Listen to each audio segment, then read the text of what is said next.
So the last video, we talked about how to import an object or model into the voxel room. I think it's obviously appropriate at this point to learn how to export it from the voxel room. Now, I'm not talking about moving it to another room. I'm actually talking about moving it out of the application to work in another application.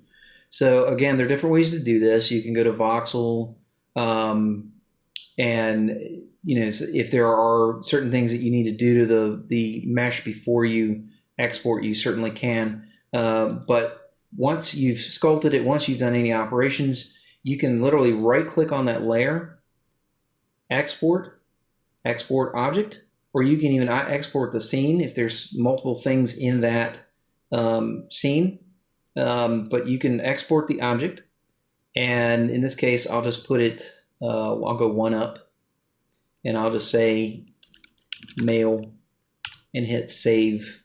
Now, once that's done, it's going to prompt me for a required poly count. Now, remember, we were in voxels, so it has no polygonal geometry technically. So in order to represent that figure that you've made, you need to be able to give it some of that, sort of polygonal geometry.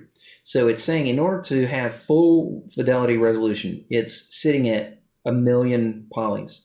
But I can reduce this as I see fit. It will come up at 50%, but I can change just by left clicking where it says reduction percent. You'll see this my cursor go from an arrow to this double arrow and drag back and forth with my left mouse and increase and decrease this as I see fit. So I can pull it down, say, I can reduce it up to, 81%, and then click OK, and it will pull it out. Now I'm going to import into the scene that same one that I just exported. So you don't have to import it to another application. You can literally put it in.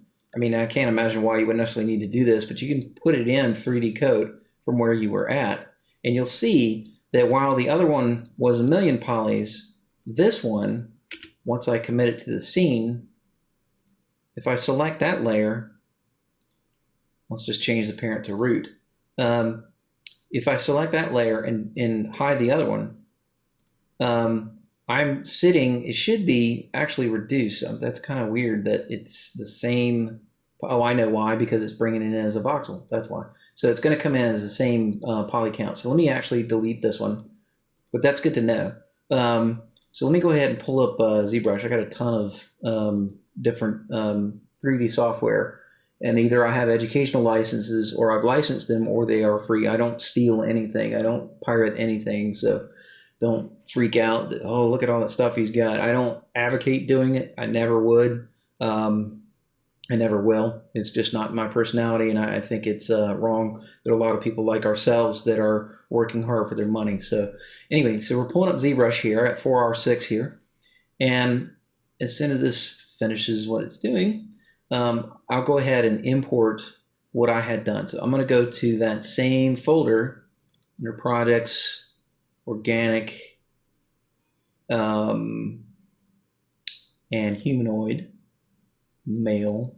I had buried this thing, and just bring in that object. And you'll notice it was about 7 meg, a 7 meg file, so it wasn't really large. And in ZBrush, it looks the same. It should look more or less the same, except that the material used to, placed on the model as you're working on it is different. But here it is. So I can sculpt on this in ZBrush and make whatever changes, right? And then export. And I'll just say male Z. Save it. And then go back into 3D Coat.